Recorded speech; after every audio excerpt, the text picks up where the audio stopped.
हर्ष tutorial classes में आपका स्वागत है। दोस्तों, आज देखेंगे हम करंट अफेयर्स रोजाना की तरह 30 अगस्त का आज करंट अफेयर्स देखेंगे।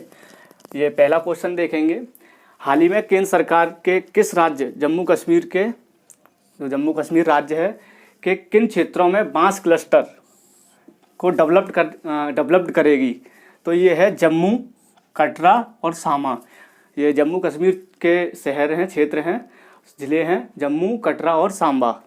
इन तीनों में बांस क्लस्टर विकसित किए जाएंगे जिससे कि बांस उद्योग को भी बढ़ावा मिलेगा। साथ में इससे क्या होगा, बांस की टोकरी, अगरबत्ती और बांस का चारकोल भी इसमें तैयार होगा। उससे क्या है, 25,000 के आसपास लोगों को रोजगार मिल पाएगा इन बांस क्लस्टर को डेवलप करने से। क्वेश्चन नंबर 2 देखेंगे, हाल ही में मणिपुर के सीएम ने कितने करोड़ रुपए का परियोजना का शिलान्यास किया है? ये आपका 647 करोड़ रुपए का ये बजट है। ये परियोजना चालू की जा रही हैं और ये परियोजना है जो क्यों चालू की जा रही हैं, क्योंकि मणिपुर वाला जो क्षेत्र है उसमें 375 भूतल लघु सिंचाई परियोजना के तहत और 550 भूजल सिंचाई और 151 बुनियादी ढांचा के लिए योजनाएं चालू की जाएंगी। और ये बजट है। और मणिपुर के जो सीएम एन वीरेन सिंह हैं, इनके अध्यक्षता में ये मीटिंग हुई है। इन परियोजनाओं का शिलान्यास किया गया है। साथ में जो प्रधानमंत्री कृषि सिंचाई योजना है उसके तहत ये परियोजना चालू की गई है। और इस योजना के तहत हर खेत को पानी के तहत जोड़ना, साथ में केंद्रीय जो जल मंत्रालय है उसकी भी इसमें सपोर्ट मिलेगी। वो भी फाइनेंस के रूप में एक हेल्प करेगा, वित्तीय सहायता करेगा, जिससे कि ये जो परियोजना है एग्जीक्यूट हो पाएँ, क्रियान्वित हो पाएँ। तो क्वेश्चन नंबर 3 देखेंगे, किस बैंक ने ग्राहकों के डिजिटल एक्सपीरियंस को बेहतर बनाने के लिए एडोब के साथ एग्रीमेंट किया है? एडोब आपको पता है एक एप्लीकेशन सॉफ्टवेयर है और एचडीएफसी बैंक है, इसके साथ ये एग्रीमेंट हुआ है एडोब का। और एडोब का एग्रीमेंट एचडीएफसी के साथ साथ इसमें क्या है, कस्टमरों को, ग्राहकों को डिजिटल एक्सपीरियंस का लाभ मिल पाएगा, इसलिए ये चालू किया गया है। क्वेश्चन नंबर 4, पुरुषोत्तम राय का निधन हुआ है हाल ही में, वो किससे संबंधित हैं? वो एक एथलेटिक्स थे और सफल एथलेटिक्स रहे। भारतीय एथलेटिक्स में इनका बहुत बड़ा योगदान भी रहा। साथ में जो प्रतिष्ठित जो पुरस्कार होता है द्रोणाचार्य पुरस्कार, तो उससे इनको सम्मानित किया जाना था, उससे पहले इनका निधन हो गया है। क्वेश्चन नंबर 5 देखें, किस देश के पीएम ने इस्तीफा की घोषणा की है? ये आपके जापान के हैं, शिंजो आबे जी ने अभी उनका स्वास्थ्य थोड़ा गड़बड़ हो गया था, तो फिर उसके बाद रिकवर हुआ, उसके बाद फिर दोबारा तबीयत ख़राब हो गई। इस वजह से इन्होंने अभी हाल ही में घोषणा की है। जापान के ये पीएम थे और उनका जो कार्यकाल था सबसे ज़्यादा रहा अब तक का इतिहास का, जो जापान का इतिहास रहा है जब से लेके अब तक, सबसे ज़्यादा ये पीएम रहे।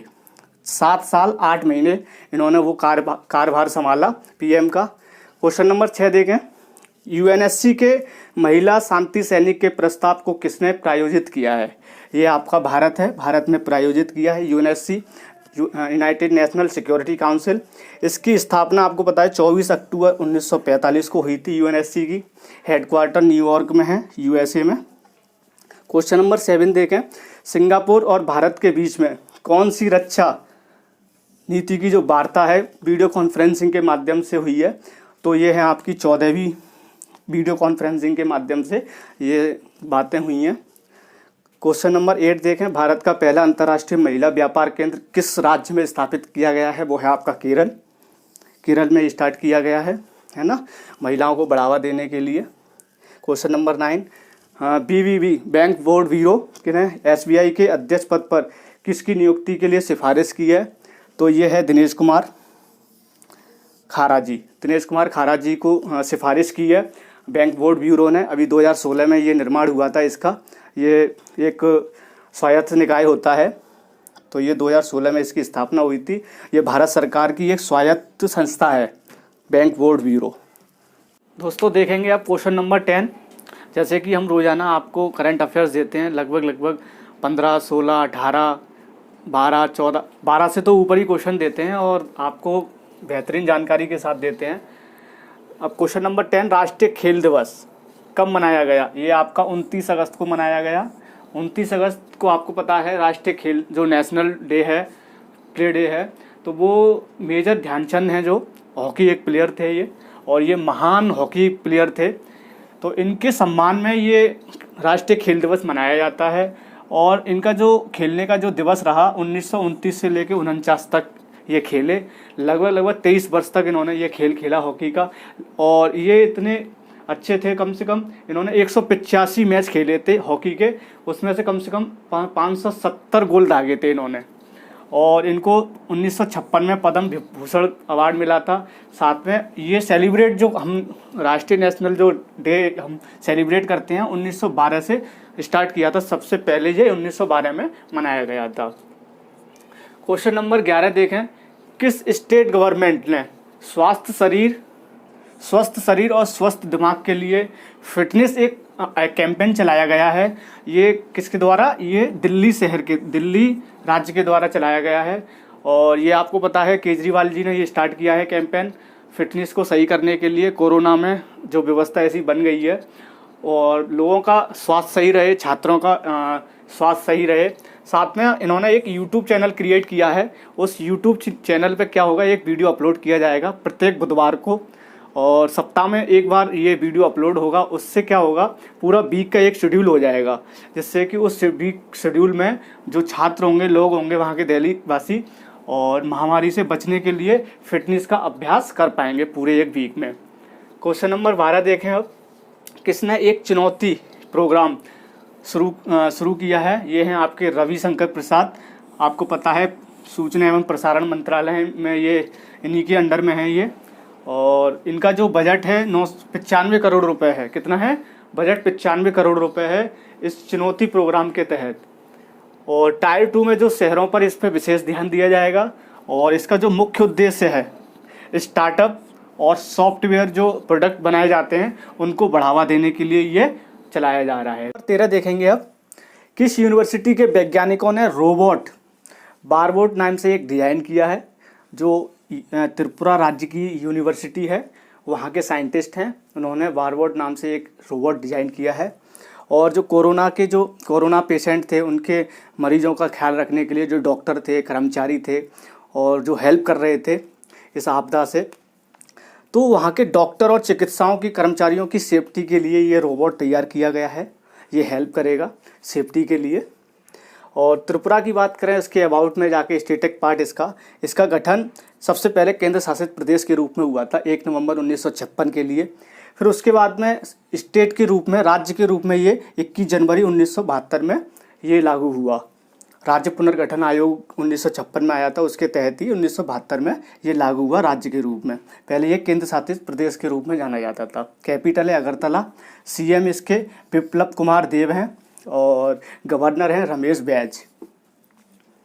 लिटरेसी रेट यहाँ की 87.75% है। सेक्स रेशियो यहाँ का 960 1000 पुरुष पर 960 महिला। डिस्ट्रिक्ट हैं 8 और असेंबली में सीट हैं 60, लोकसभा में 2 सीटें हैं, राज्यसभा में 1 सीट है। क्वेश्चन नंबर 14 देखें, एच बसंत कुमार का निधन हाल ही में हुआ है, उनका संबंध किससे है?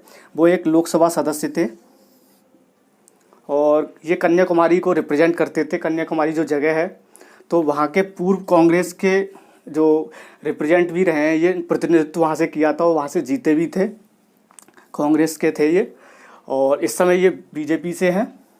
क्वेश्चन नंबर 15, किसने रानी लक्ष्मीबाई केंद्रीय कृषि विश्वविद्यालय के कॉलेज और प्रशासन भवनों का उद्घाटन किया है? ये प्रधानमंत्री नरेंद्र मोदी जी हैं। इन्होंने हाल ही में अभी कॉलेज का और कॉलेज के रूप में जो यूनिवर्सिटी है, कृषि एग्रीकल्चर से रिलेटेड जो यूनिवर्सिटी है, उसका उद्घाटन किया है। ये झांसी में पड़ता है। ये बुंदेलखंड क्षेत्र का एक प्रमुख स्थान भी है, वहाँ पे ये उद्घाटन किया है। जो 2014-15 में जब नया सरकार बना था एनडीए का, तो उस दौरान प्रथम जो शैक्षणिक सत्र के दौरान ये स्टार्ट हुआ था। और इसमें जो कृषि और बागवानी और वानिकी से रिलेटेड ग्रेजुएट और पोस्ट ग्रेजुएट वाले कोर्स चलाए जाते हैं।